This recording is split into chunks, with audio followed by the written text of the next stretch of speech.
crack fiends and crime. All I know, I see needles, crack pipes, and guns all the time. all I know, Task force, SWAT teams, and security guards. all I know. The ambulance is late, but death is on time.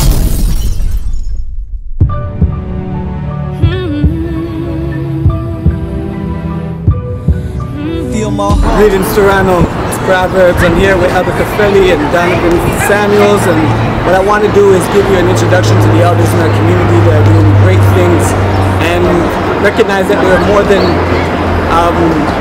one person affecting my life. So we all need our elders in our lives to shape us and give us leadership, and this week we're going to just feature some of the great works that they have done to contribute to our community in Toronto. As you can see, I was in a car accident, and the individual is currently claiming that it's my fault when I was parked and she actually hit me.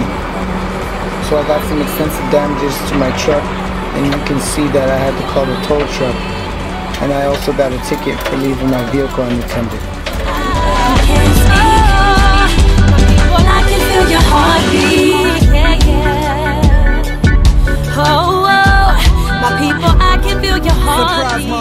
So what was your role in Cataraqui while you were working there? My direct involvement with Cataraqui goes back about 15 years. I volunteered to start to run a youth program with young men, primarily young men, in the community, Wardenwoods Community Center. We used to meet every Thursday evening. We did that for about 3 years, and our sessions always involved healthy food. So we cook. It involved the sessions around identity, politics, relationships, health, dealing with the police, etc., etc. It was an amazing time. You know, we had full rooms every Thursday.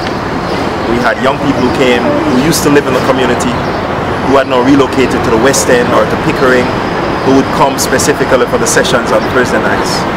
We had amazing African History Month events where the young people would contribute, perform, and so on. We had an opportunity to really help to connect in a very, very progressive and positive way with different parts of the community, where young people had a sense of self, a sense of possibilities, a sense of connection, and a sense of community. And out of that experience, we had a number of young people who went on to finish high school, who actually started a couple of business ventures because they were so inspired by what we did, who got involved in other similar types of community programs. So you, Brother Proverbs, for example, did an extensive mediation training program with myself, and came back, and in addition to volunteering in the community, you were one of the most important mediators they had, where courts would refer cases to Wardenwoods for mediation, and you would get a significant number of those cases to mediate and to provide conflict resolution, support, and expertise. So I'm very proud of you, and I'm very proud of what we did in Wardenwoods.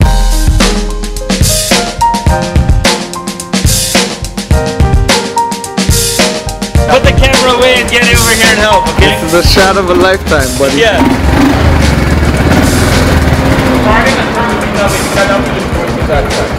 Start it up. We need the power steering.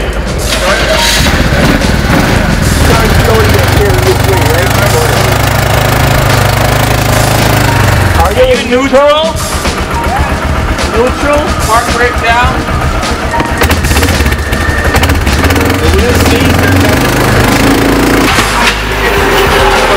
I go back from time to time and I see some of the young people, and they always remember those times with fondness, you know. And one of the things that we've always stressed is the transition in terms of the phases that they were in, and how they moved out of those phases to other parts, other things in their lives, and how some of the younger people have learned from them and have been inspired by them in terms of building themselves spiritually, physically, and emotionally. So that's my experience with Cataraqui. I also know Sister Janelle Skerritt, who's the current executive director at Wardenwoods Community Center, very well. And so we have talked about reviving some of the strategies that worked 10, 15 years ago to see if the current crop of young people could benefit as well in some way. It will not be the same type of programming, but in some way. They're looking at how they're going to revamp their youth programming. So we think that there are elements from the experiences we had that could be very instructive and very helpful as they go forward. So it was a very powerful experience, and it really spoke to community, the power of community, and the fact that our young people have so much skills and creativity and are so innovative and so committed to ideals that really embrace and promote the very best of them. And I think that's something we have to build on, because our young people need it, you know. And so I was very gratified to have been a part of a very special and unique process like that.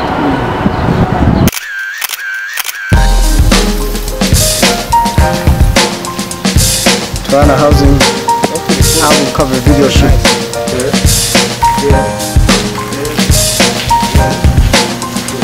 I'm a pro.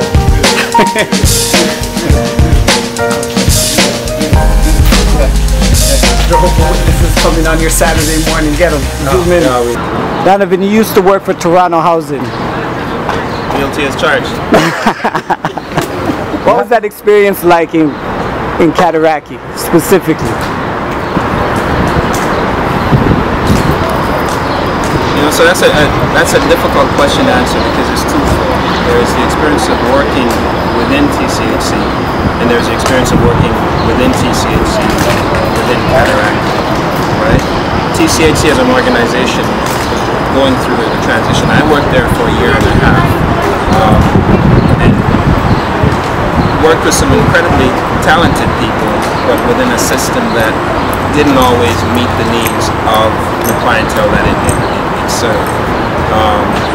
And that form of dysfunction manifested in service provision and also in the quality of staffing that came forward. My time at Cataraqui was spent really,